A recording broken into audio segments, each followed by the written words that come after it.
Yes, today, it's a Friday. It's been a while since we've been here. The boys have been gathered here to do the Joy Fest Stick, mainly because we've been doing other things. Other things that, Europa League final 2 weeks ago, and then we had, and some other Champions League final build-up and stuff like that. So it's been a while since we've been here.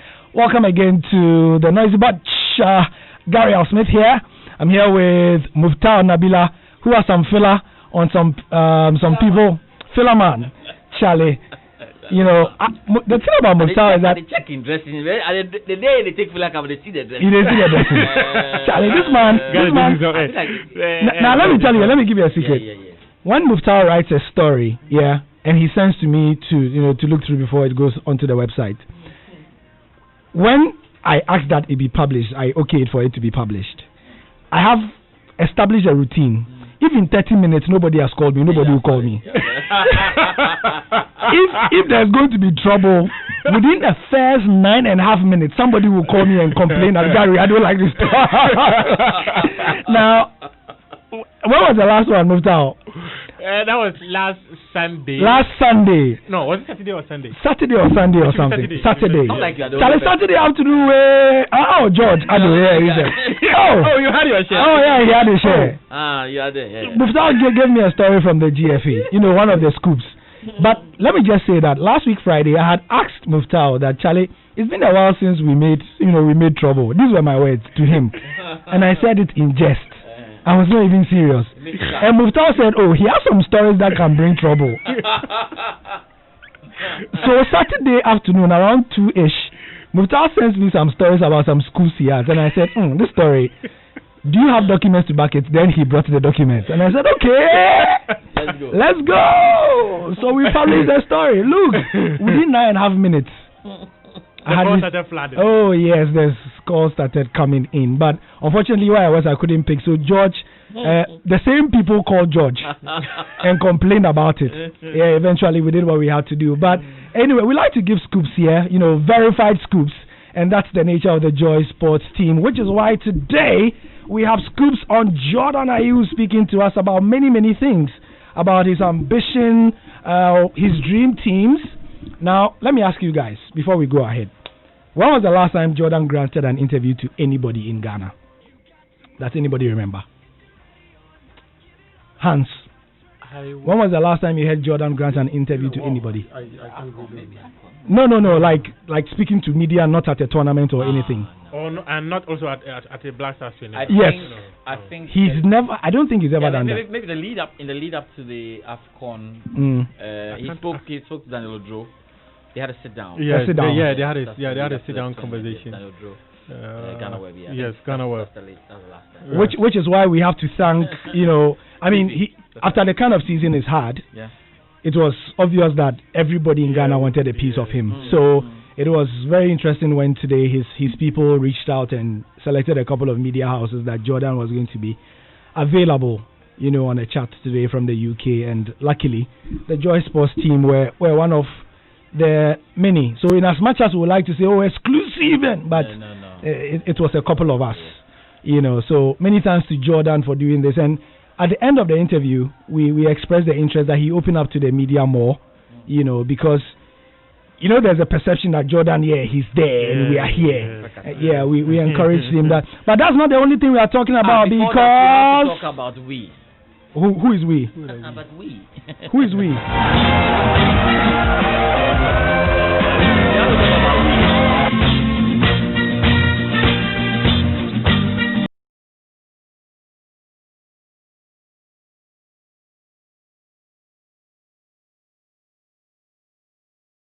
Is the team of the moment. So Chelsea is the we. We.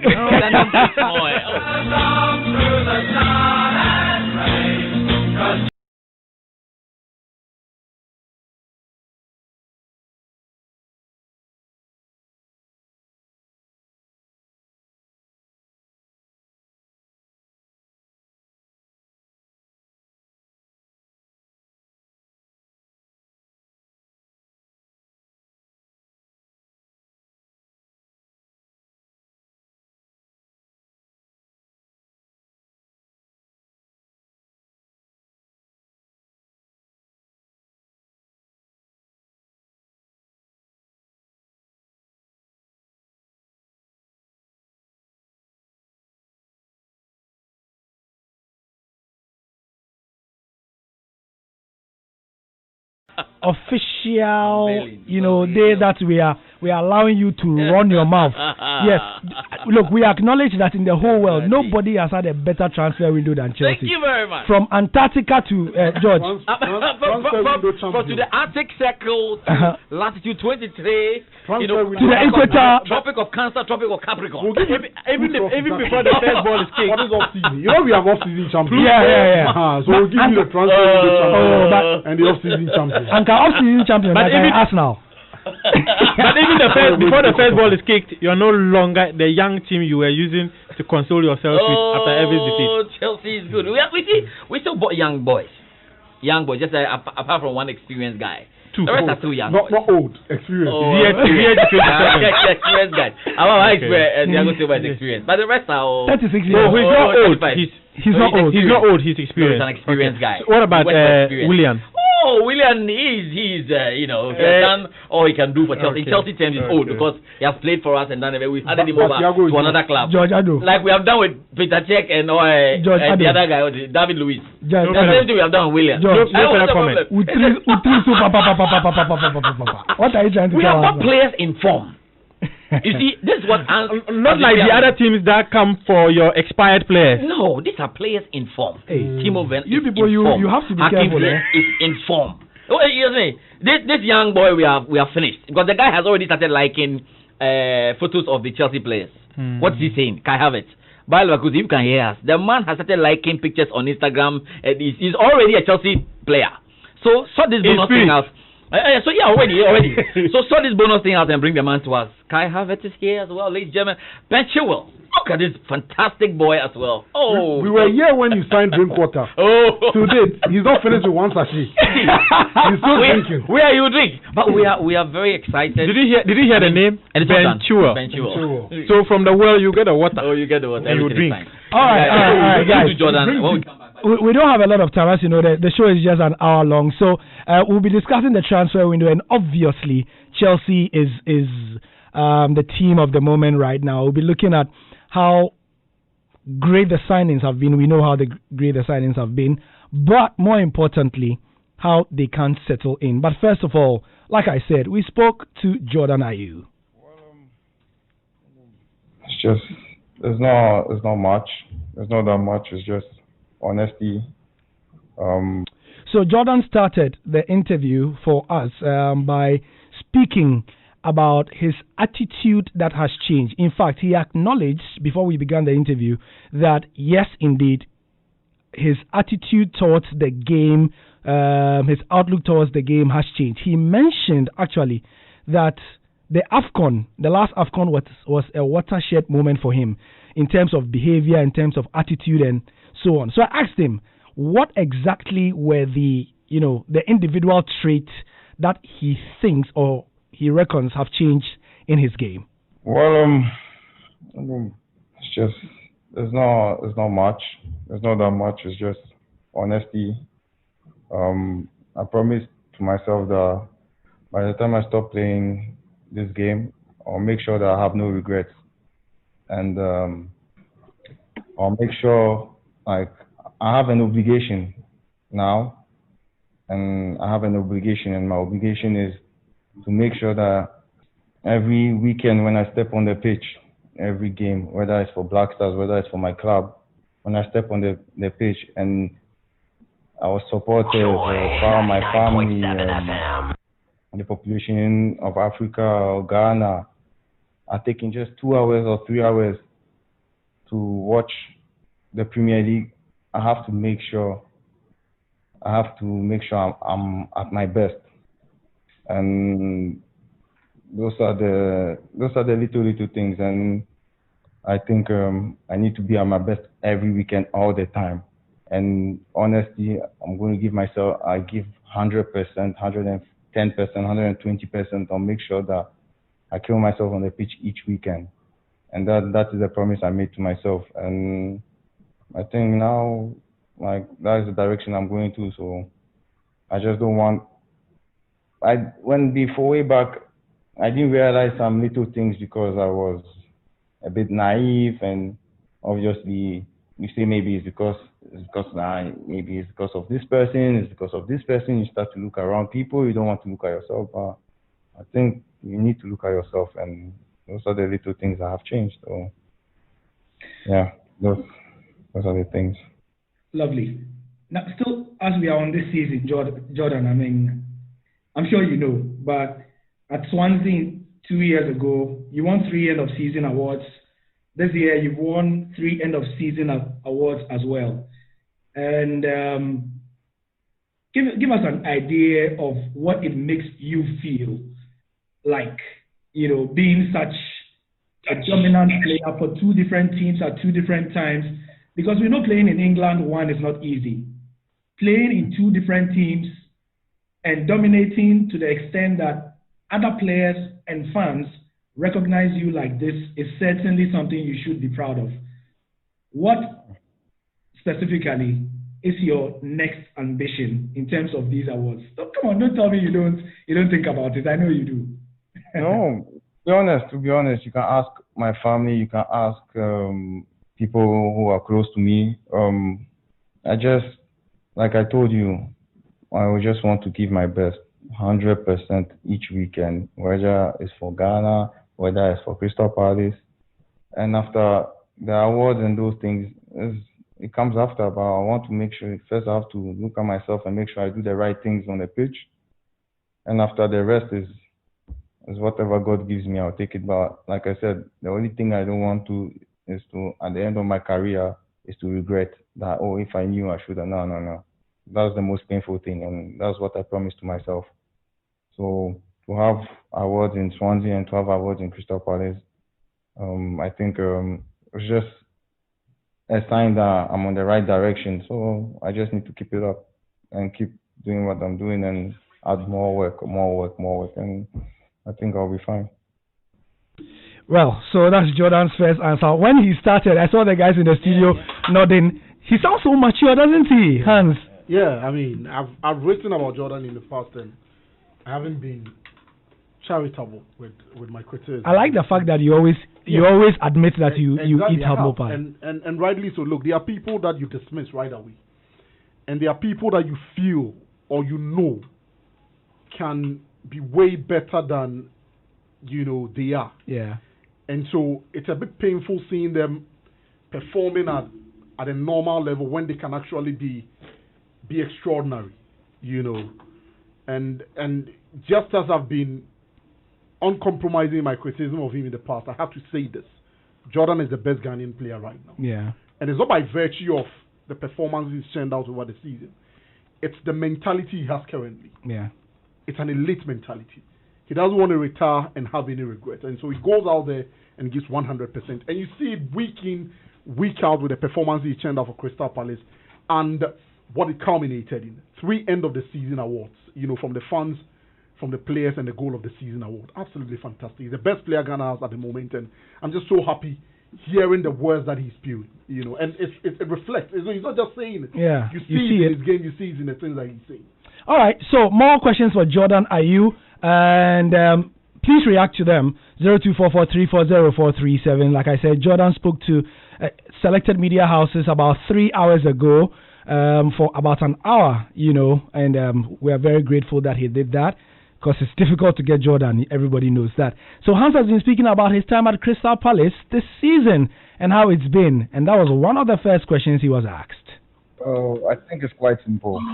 I think we did a good season till March, a really good season. Then COVID for 3 months. Then we started the league again, and I think we won our first game after COVID, and after I think we didn't win to the end of the season, so it was like 8 games. We won only 1 game out of 8 or 9. I don't really remember, but I think overall it's been a good season. We didn't do well at the end, but like I said, we're in a team that is Crystal Palace, and our target was to stay in the Premier League, and we managed to stay in the Premier League. So I think people expect us to be higher, but we all were all ambitious. We wanted to finish as high as possible, but I think the COVID didn't help us, and it helped some people. But it's football, it's a game, and there's a new season coming very soon, and we're getting ready for the new season. So I think it's quite simple. I think we. Yeah. So Jordan speaking about that. Then next up, the coach who has had so much faith in him. It was put to him by one of my colleagues that when it was announced, if you guys recall, that he will be permanently signed for Palace, it seemed like the only person who believed in him was Roy Hodgson. So how does he think Roy has influenced his growth at Palace? First of all, I'll have to thank him and the staff and the board as well of Crystal Palace. I think during the training sessions, even if on the weekend things weren't going the way we all wanted, during the training sessions I was showing good things. So I think that's what pushed them to make it permanent. And then obviously when I go back from the AFCON, I think the AFCON is just, before even I went to the AFCON, I think I had to change my mentality. I had to change a lot of things that I was doing previously, and I think everything paid off. So I just think that it's just something that in life where you get to a certain age where you start to realize some things and you start to think differently and you start to not look at other people, you start to look at yourself. Don't accuse people, you just start to look at yourself and ask yourself what you have to change, what you have to do to improve and everything. And I think it's my mentality that changed a lot, and I think the manager saw that my mentality has changed a lot. And obviously, I forced him and I fought hard and I pushed him to give me the opportunity to prove myself on week in, week out. So obviously he has been really good to me. And that one I can't deny it. He has been really good to me. He has brought in efficiency in my game, and made me understand that football is all about efficiency. And of course, if I have an opportunity or I have two opportunities, I have to make sure at least one goes in, because we're in a team where we don't create much opportunities, so you really need to be clinical. And obviously, I just thank God because things went on really well, and I didn't really expect it, but like I said, it's life, and when you work hard, then you get reward. I'm just trying to keep it, not trying. I'm keeping the same routines and the same things I used before the AFCON and till now. So I think that's the right direction for me. So I'm sticking to that direction. Right. Next up was what exactly has improved in his game this season, considering that, he did well at Swansea, but it seems that his overall gameplay has improved. And also, what does he think about changing or getting better going forward? I'm trying to improve in every sector of my game. So I think there's still room for improvement every day at training and every weekend and every year. And I need to improve in every sector. I'm not perfect. No one is perfect. So you just need to keep working on everything. And obviously, I'm not that good in my head. I'm not the best, but like I said, I'm working on it, and I'll make sure that by the end of my career, I'll make sure that it's become one of my strongest parts and one of my weapons. I'm trying to improve in every sector of my game. So I think there's still room for improvement every day at training and every weekend and every year. And I need to improve in every sector. I'm not perfect, no. Right. So there, guys, what do you think of what you've heard so far? I think it's good to hear from him, and I thought we said at the Africa Cup of Nations he was very focused, and he was easily our best player, even though the team didn't really live up to expectation. Now, to hear him say this and try and compare with everything he has done this season, clearly Jordan is of a different mental fortitude now. His targets have all of a sudden changed, and he's kept on repeating, I do not want to finish football and regret anything. I want to play to the fullest of my ability. Yeah. And his father, Abedi Pele, has kept on saying, Jordan is the guy. Don't even look at Dede Ayew. Jordan is the guy. And I think finally he's getting to the point where he knows that he can even do much more. Any coach, Premier League clubs, listening to this man now, Yeah. he's ready for the big time. Football, I think. He is indeed. Hans? Yeah. I couldn't agree more with Joe's final point. You see, playing for the big clubs is all about mentality. It's all about how mentally prepared you are, whether you are prepared to put in the shift to ensure that you are one of the star men for the team. And I think that Jordan's mentality at this moment, is that of a top-level footballer. I think that he's moved from being a boy who was just playing football. Jordan, sometimes you look at him on the field and you wonder if he even enjoys playing the game at all. Yeah. There was an aura of nonchalance, about him every time. Whether he missed a chance or, he was able to get to, he appeared not to really care. But the attitude has been absolutely different. And if you don't change your mentality, your attitude cannot change, And so I think that he's ready. He's set for the big things. A lot has been said by his father and people close to him in terms of his ability. Look, when did they hit the scene? Somewhere around 2008, thereabouts. I remember reading a story where they mentioned that, look, you should see my brother. Yeah. A lot of people doubted the first time we saw Jordan. There's been flashes here and there that suggested that, look, this was a very good player. But he didn't have the consistency to really convince people. And for anybody who has been following Jordan's exploits with the Black Stars, it was frustrating watching him. Sometimes I'll be behind the TV and I just wanted to kick the TV. I know. Here you are watching a player who is that good. And you look at the glass, it was half full and in terms of performance, and it was really frustrating. And then suddenly he goes to the AFCON and gets into a different mindset, follows it throughout an entire season, and then the awards to show for it. Look, I don't think that we are witnessing the best of Jordan Ayew. Yeah. I think the best is yet to come. And there's one thing, exciting. Gary, there's one thing with these traditional clubs, Premier League traditional clubs like, say, Newcastle, like Crystal Palace, where he is. Look, if you're not putting in your all, it's not even about the number of goals you are scoring. It's clearly about, are you fighting for the team? If they know you are fighting for the team, you see the way they support you. When I went to the Selhurst Park to watch Jordan, that was back in December, you could feel singing, mentioning the name, how are you, and you clearly see that the fans of Crystal Palace truly believe the man is giving his all. And hearing this today in this interview, Gary, I'm more than convinced that there's certainly more to come from the young man, and this is the way to go. This is the way to go. Now, one of the highlights of this season for Jordan, everybody knows, is the goal he scored against West Ham. Yes. Right. He loves scoring against West Ham. Throughout his English football career, he's scored some crackers against them. Now, was anybody around here very surprised that it was not nominated for goal of the season? I know. Yes.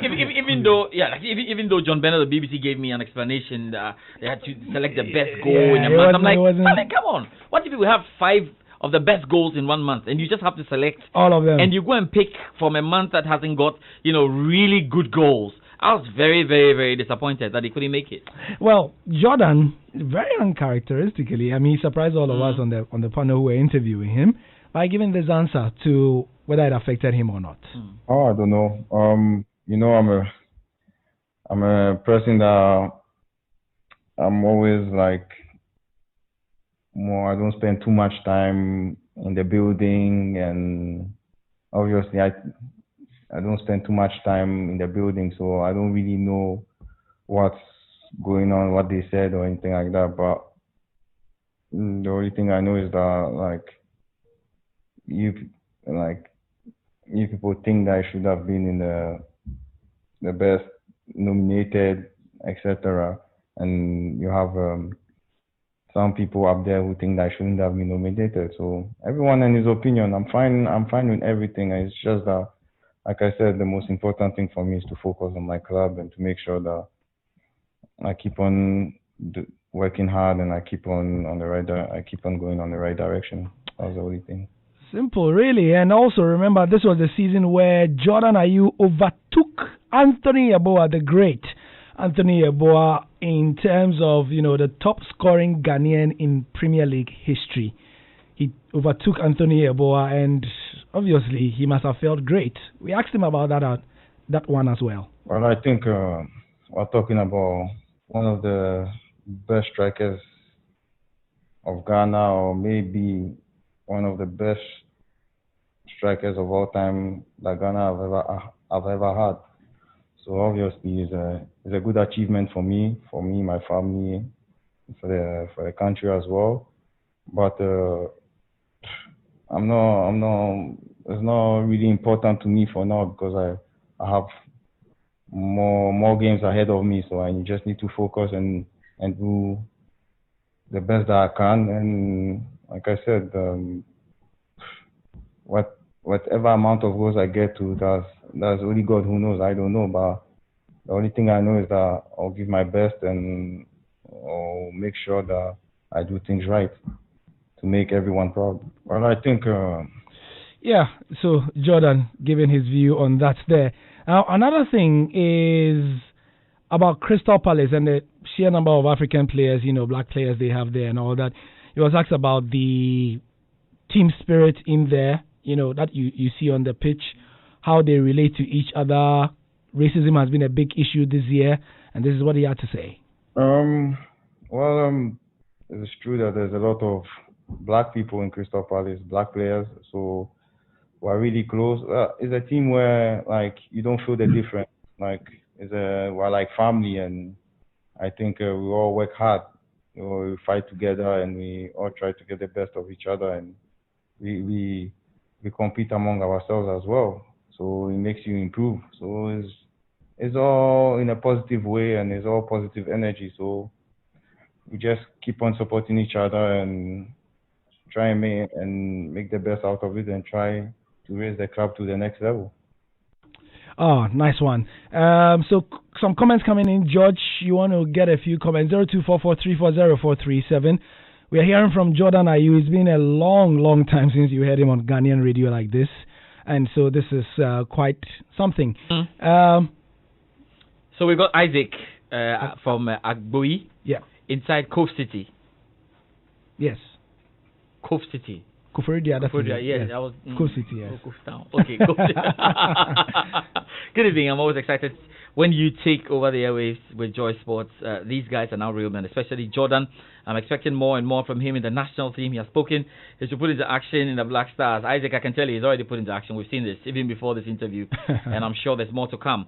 There's no doubt about who's currently the best player in Ghana, and we only have to wish the best for him in the upcoming season. Kudos. This coming in from Black Rose inside Cape St. Paul Lighthouse, Volta region. Okay, that's what we've got. Yes, you can still send us your message on 0244 340437. It's been a year of COVID-19 as well. A very strange year, hasn't it? And how it affected the team and all that. He touched on that one also, Jordan. Oh, no. I'm not afraid of contracting the virus. For me, it's a difficult time for the world. For some people, it's negative. So for some people, it's positive. For some people, it doesn't really change much.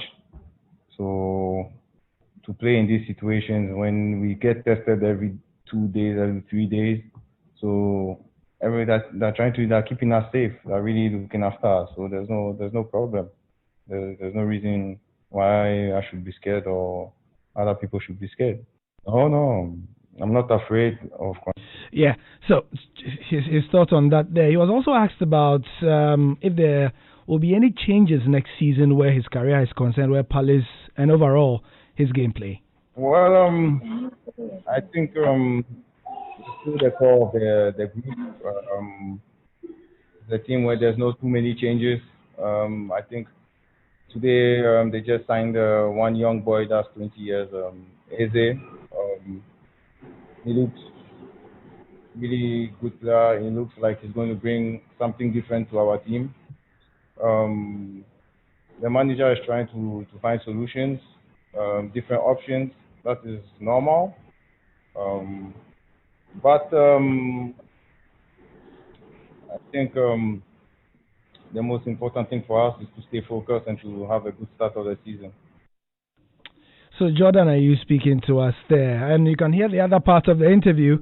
Later, we are still chopping the interview up. You know, we just got into the studio and got them ready in time for this show. So, George, that's Jordan for you. Overall thoughts? Overall thoughts. Or how he sounds? Great. Yeah. I mean, he sounds really great. He sounds like a proper matured guy, and I can say now he's matured, and so we expect a lot more from him.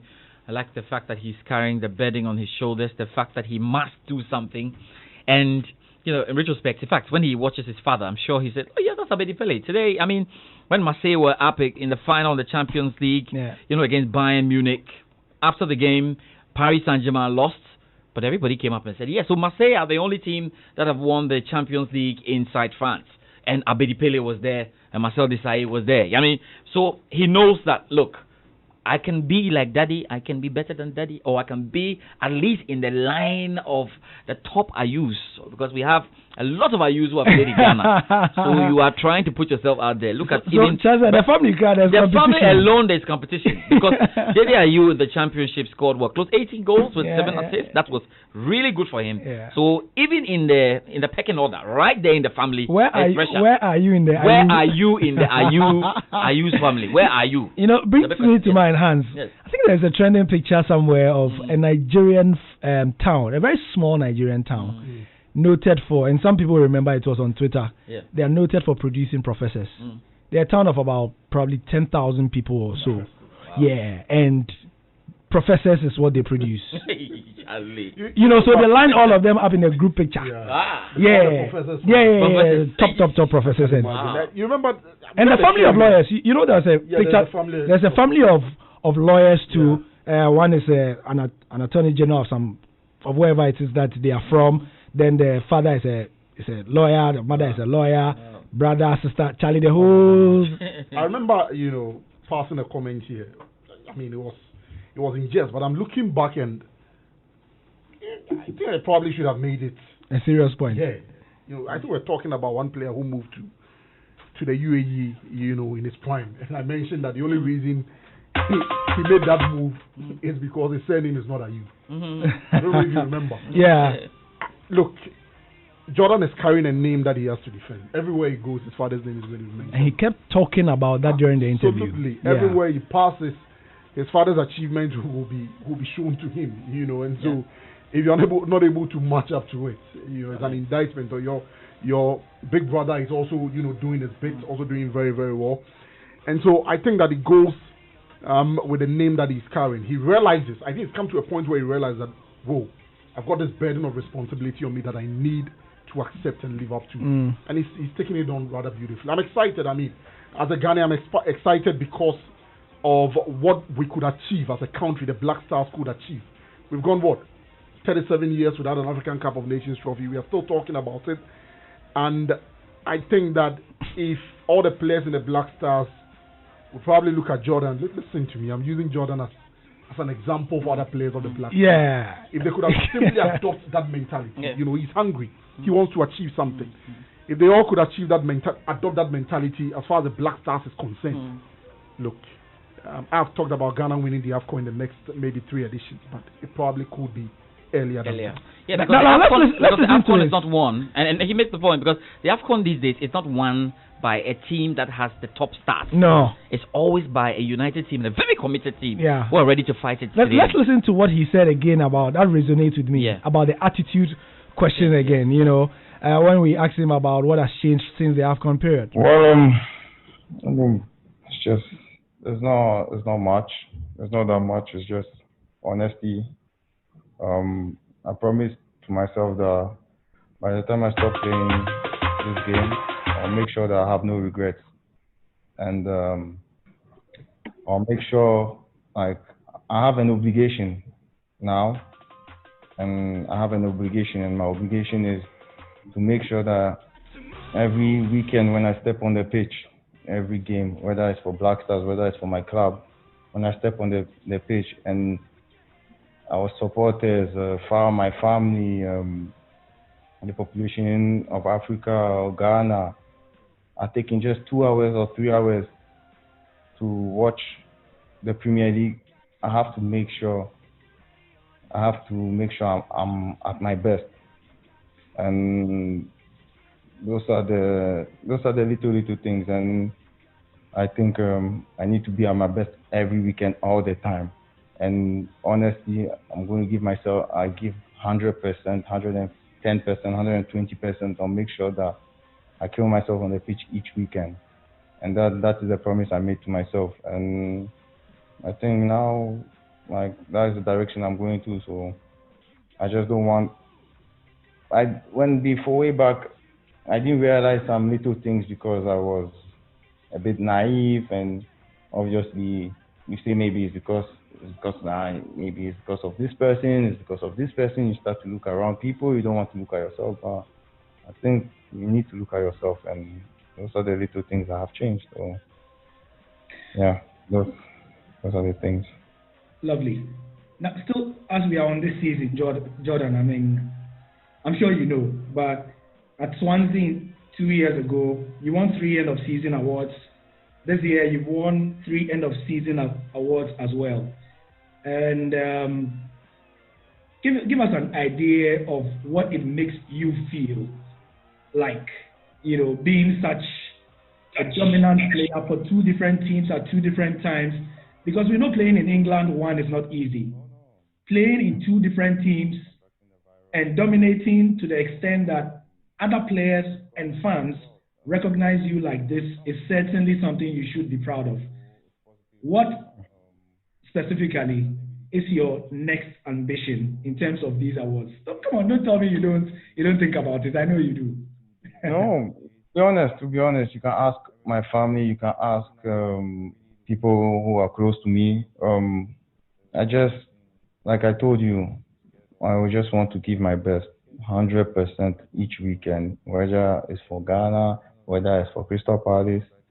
And after the awards and those things, it comes after, but I want to make sure, first I have to look at myself and make sure I do the right things on the pitch. And after, the rest is whatever God gives me, I'll take it. But like I said, the only thing I don't want to is to, at the end of my career, is to regret that, oh, if I knew I should have. No. That's the most painful thing, and that's what I promised to myself.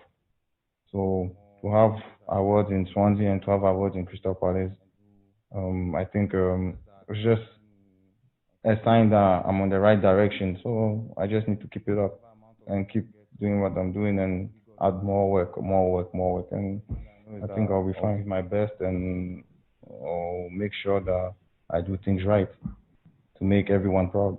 I'm trying to improve in every sector of my game. So I think there's still room for improvement.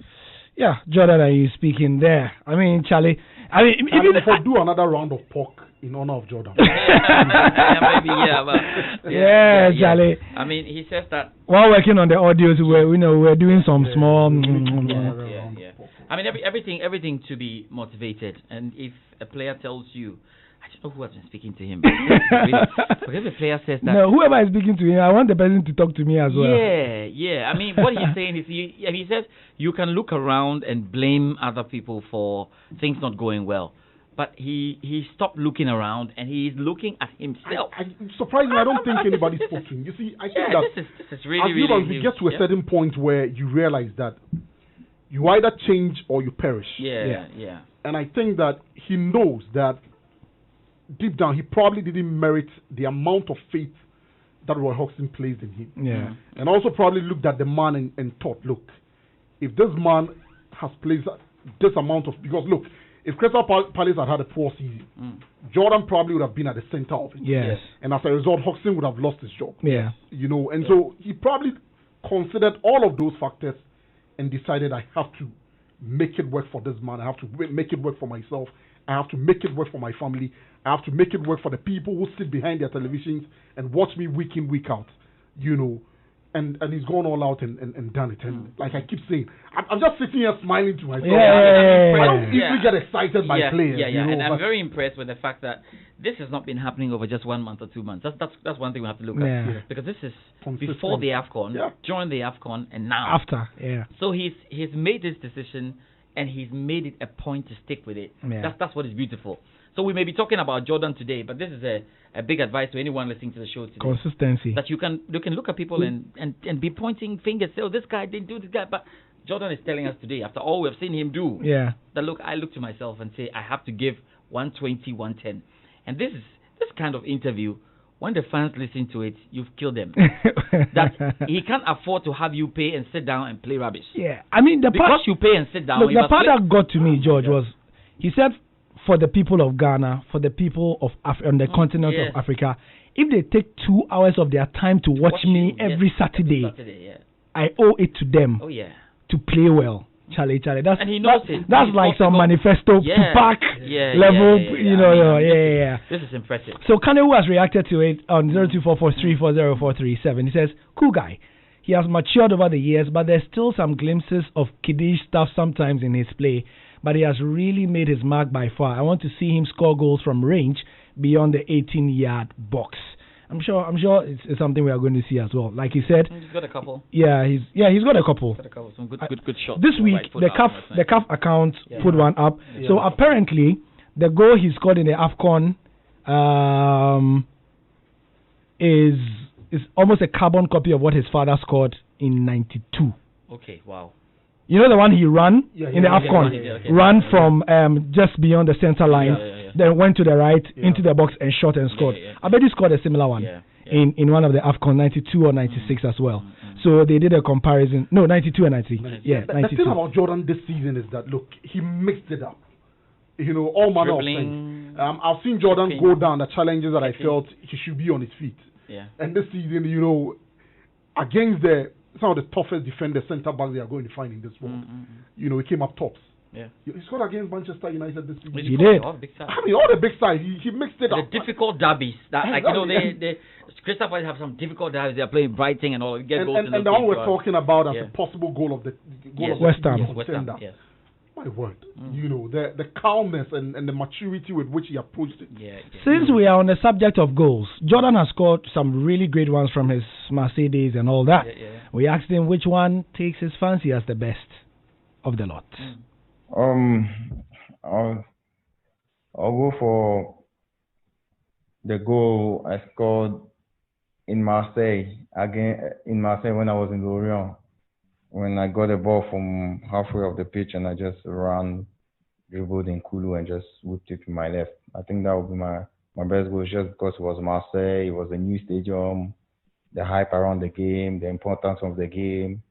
The West Ham one was a really important game as well. Boxing Day, you know how Boxing Day is so important in the Premier League. So that one too is there, but I'll take Marseille one. I think I'll go for Ghana against Comoros for the third place. So his best goals 1, 2, 3. Jordan, this one if you take the West Ham.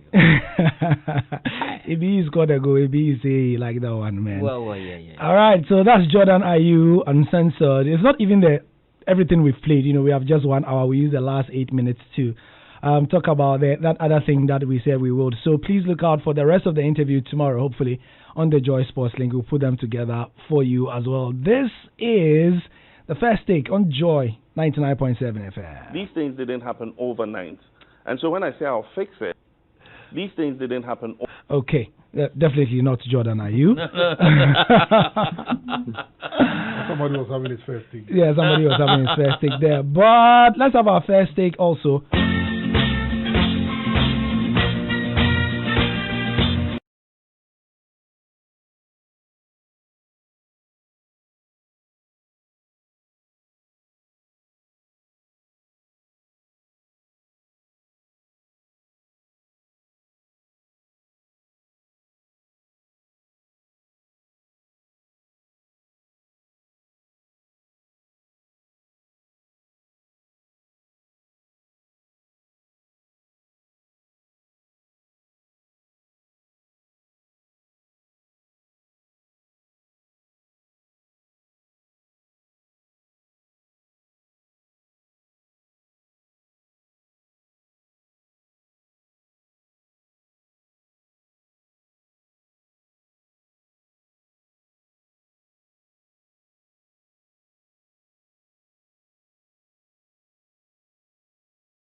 The rival fans want to put pressure on Chelsea, but listen, this is still a building process for Lampard. Hey. Because what Lampard did last season was to just study the ship, and he did that. Now we are rebuilding this Chelsea team.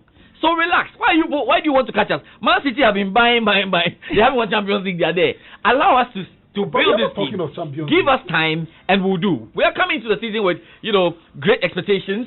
But to say that you want us to win the Premier League at once, we are putting pressure. Take it easy for the boys. Let's put them together. Let's see how it goes. We just wanted to be If we win the Premier League, if we play well and it's good enough to win the Premier League, we'll take it.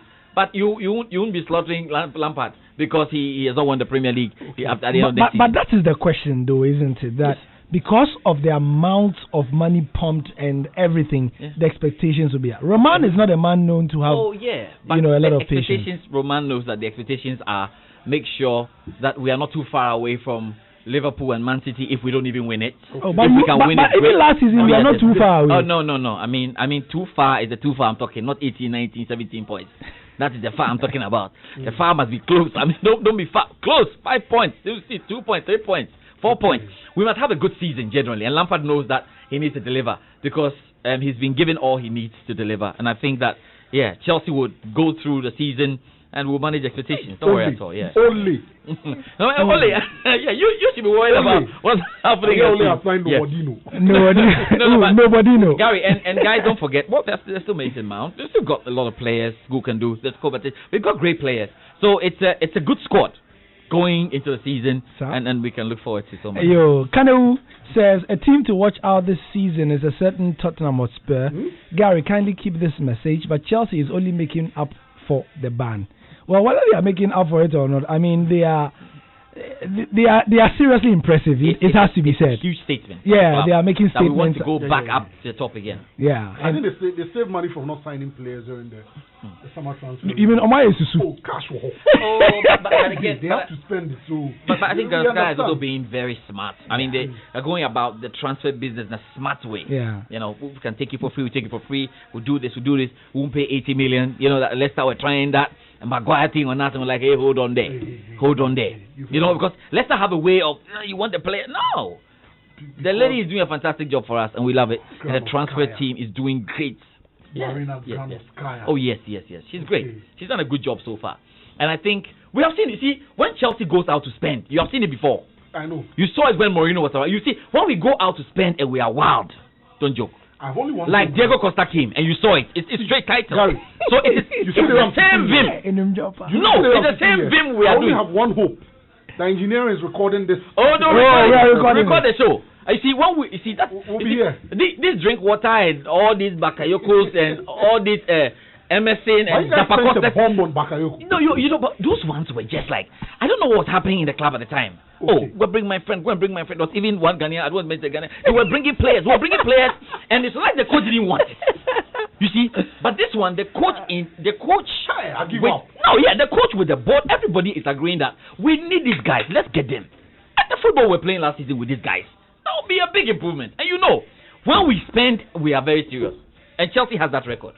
Don't let them bring Zapacosta and MSN and no. Those ones were different. I'm just saying, but those players were not Timo Werner and Hakim and Kai Havertz and what are you telling me?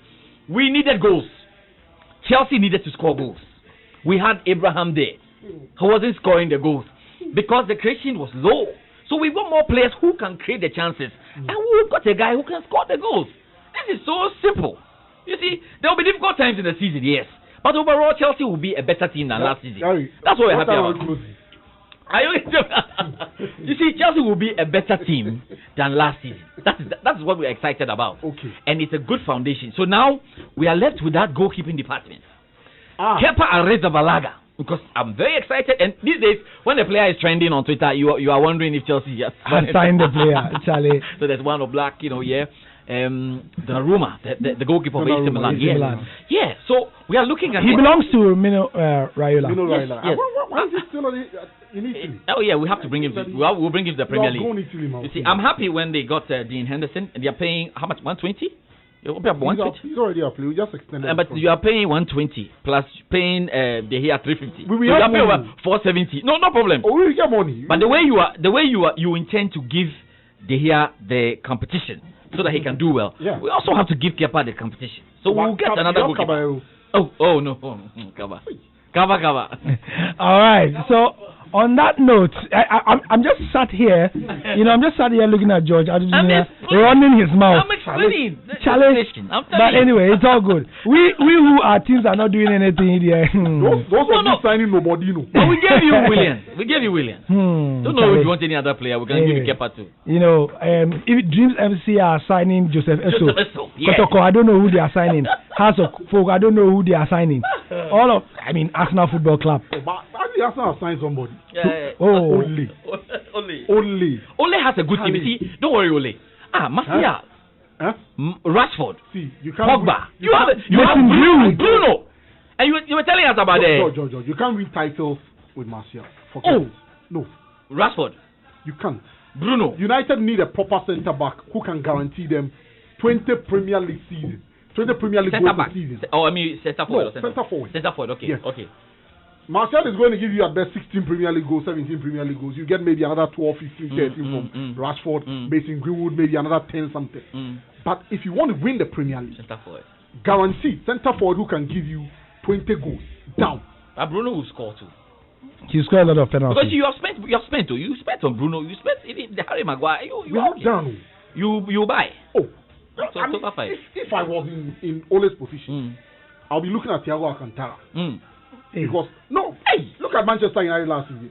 Substitute Bruno Fernandes and the entire team just switches off. They can't keep hold of the ball and things like that. So bring in another creative player. Okay, it's a long season anyway. Get a centre forward who's going to guarantee you those number of goals. Get another leader in the team, preferably a centre back, and sell that Ivory Coast centre back who has class legs. Bye. If he breathes, he's injured. he urinates, he's injured. Everything. Anything that if he sweats, he's injured. He's injured. Get him off the books. Bring in a proper centre back, and let's move on. So for me, 3 players for Manchester United: a centre forward, a centre back, another creative player. Yeah, if we buy another centre forward, I'll be okay. Because Timo now we can play him on the wing. The wing operation. It will be bad. Let's get this team and make sure that we are going there. Because Liverpool and Man City, we have to catch them. I don't catch shows after we are done, but this one. We have to catch them down and keep up. You see, I'm not saying that. I'm not saying that we won't have difficult times. We will play better. Last comment. Nee says, please tell George that I'm a Chelsea fan, but those signings are turning Chelsea into a certain Arsenal. We need a bulky striker. Chelsea excel with bulky strikers. I can recommend one. Who? The guy Kotoko signed. I beg you. No. He signed a Nigerian with dreadlocks. I forgot the name. Somebody get me the name. You can go. Charlie, thank you very much, guys. We appreciate it on the Joy Fest thing. Yeah, George. So I just want you guys to be aware that there will be more announcements and there will be more signings. The transfer window is ending on October 5. That's his name. We are going to make sure that Chelsea is ready for the next season, and you guys get ready. Trophies. Oh, why? Premier League. Some of you are making it feel like you are making it feel like we have to win Champions League and Europa. No. But trophies. We'll win. Guaranteed. We'll win. But even without these boys, we were in the final of the FA Cup. If it wasn't that one referee made it difficult, we could have won that cup. All right, George Addo Jr. ending the show there. Hans Mensah and not far behind. I'm Gary Osmond. It's been great coming your way with the Joy Fest. And let's do this again next week.